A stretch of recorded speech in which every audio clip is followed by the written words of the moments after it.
La crise de confiance est sans précédent. Ce sont les mots du chef de la diplomatie russe à l'occasion d'une conférence à Moscou sur les relations entre l'UE et la Russie.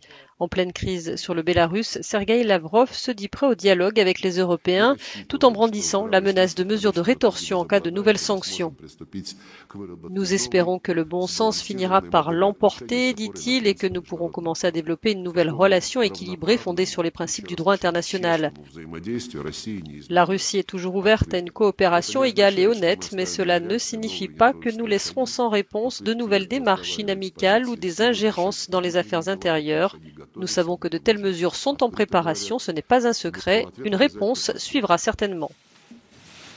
Le Portugal préside actuellement le Conseil de l'UE, c'est donc son ministre des Affaires étrangères qui s'est exprimé au nom des 27, évoquant aussi l'importance du dialogue avec l'OTAN. Nous comprenons, en tant que membres de l'OTAN, que l'Alliance et la Fédération de Russie doivent maintenir un dialogue politique. Ce dialogue est d'autant plus important qu'il existe plusieurs points de friction dans les relations entre l'OTAN et la Russie. L'affaire du détournement d'un avion de ligne européen qui a conduit à l'arrestation d'un opposant au régime du président bélarusse a jeté de l'huile sur le feu entre Bruxelles et Moscou. Vladimir Poutine a affiché son entier soutien à son homologue bélarusse Alexandre Loukachenko.